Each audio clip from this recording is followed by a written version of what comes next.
হ্যাঁ, চালু করা হয়েছে। হ্যাঁ, বলেন। বিসমিল্লাহির রহমানির রহিম।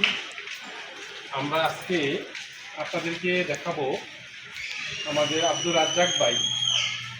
উনি অনেক সুন্দর করে ওনার রিকশার পিছনে কারা কারা উঠতে পারবে আর কারা কারা উঠতে পারবে না সেটা নিয়ে আমরা আজকে আমাদের দেশবাসী সবাইকে আমরা দেখাইতে চাই।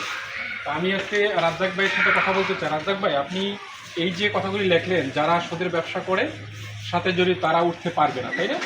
যারা দাড়ি রাখার পর আবার কেটে ফেলে তারাও উঠতে পারবে না।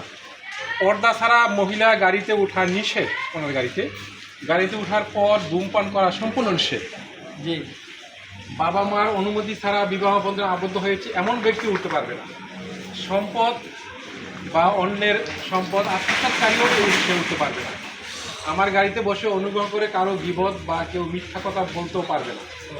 প্রধানমন্ত্রীর কাছ থেকে আবেদন, যেমন দেশটি ভালোভাবে পরিচালিত হতে পারে আর অন্য দেশের ফাঁদে পা না দিয়েই, এটাই আমরা চাই। আমি চাই নামাজ পড়বেন এবং আমার জন্য সবাই দোয়া করবেন। আমরা একটু আমার এই রাজ্জাক ভাইয়ের সাথে কথা বলতে চাই। রাজ্জাক ভাই, আপনি আপনার মনের কথাগুলো আবার একটু বলেন, আপনি যে কথাগুলো বলেছেন। আমার কথা হলো, আমি ছোটোবেলার থেকে এই জিনিসটাই পছন্দ করি না। দেখি মানুষ এটা খাতা কাগজ লেখছি, ছোটোবেলার থেকে আমি পছন্দ করি না। কারণ আমার বাড়ি গদ্র নাই, ঘর ধরে নাই, জায়গা জমিও নাই। আমার মরার সময় হয়ে গেছে। তখন লাস্ট ফিনিশিং আমি একটা ডিসিশন দিতে চাই, বাংলাদেশের মানুষ সচেতন হোক, এই ভালো রাস্তার দিকে অগ্রসর হোক, যে খারাপ রাস্তার দিকে যে না যায়। আলহামদুলিল্লাহ, তো সুন্দর কথা বলেছে আমাদের রাজ্জাক ভাই। আসলে আমরা সবাই তো মরণশীল, তাই না? আমরা সবাই মরে যাব।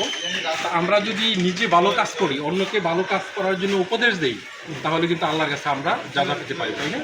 সেই কাজটাই আমার এই রাজ্জাক ভাই করেছে। তো রাজ্জাক ভাইকে বাংলাদেশের পক্ষ থেকে, বাংলাদেশের মুসলমানের পক্ষ থেকে, সুশীল সমাজের পক্ষ থেকে ওনাকে অভিনন্দন, শুভেচ্ছা। আল্লাহ ওনার এই ভালো কাজগুলিকে কবুল করুক এবং আল্লাহ যেন ওনাকে মৃত্যুর সময় ঈমানের সহিত আল্লাহ ওনাকে মৃত্যু দেয়, সেই কামনাই আমরা করছি। আসসালামু আলাইকুম রহমতুল্লাহ।